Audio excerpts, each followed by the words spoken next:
USA Radio News with Wendy King. President Trump is tweeting about the highly anticipated congressional hearings with former Russia probe special counsel Robert Mueller.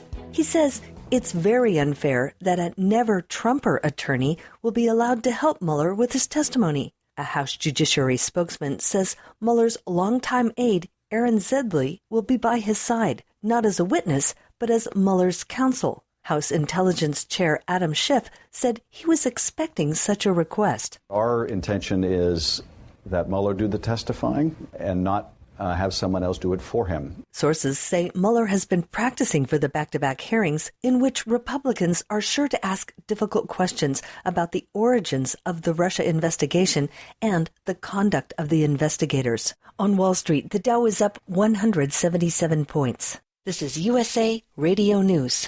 FBI Director Chris Wray tells the Senate Judiciary Committee he won't comment on Mueller's investigation. In his testimony, he focused on national security and economic espionage threats. He tells the committee chairman, Lindsey Graham, about the two biggest threats to the United States. There is no country that poses a more severe counterintelligence threat to this country right now than China.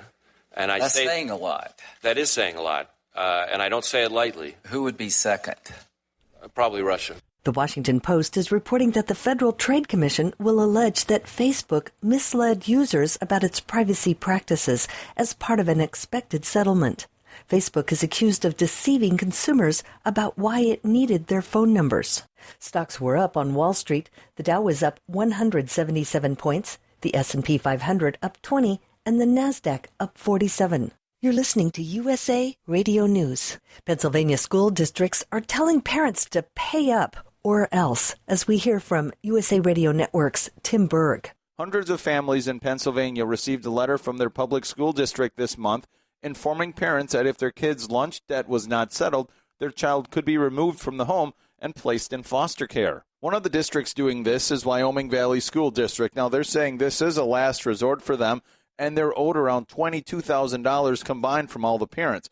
Now, all that being said, Larry Wingett, the pit bull of personal development, tells Fox News this isn't the way to handle it. Well, first of all, that's ridiculous. We're not going to take kids away from their parents because they're not paying their school lunch money. That's the dumbest thing I've ever heard, and they should have known better than to send that. I will say this. Pay your bills. Everybody, pay your bills. It's not a parenting issue. That's an integrity issue. You made a deal. You owe the money. You pay the money. Okay. But when the punishment is we're going to take your kids away and feed your kids peanut butter and jelly sandwiches, that's dumb. According to the New York Times, court documents show that an Ohio hospital paid the estate of astronaut Neil Armstrong $6 million to settle allegations that post-surgical complications led to the 2012 death. The hospital defended the care but paid the family $6 million to settle the matter privately and avoid the devastating publicity. Take us with you on your computer or mobile device and listen anytime at usaradio.com.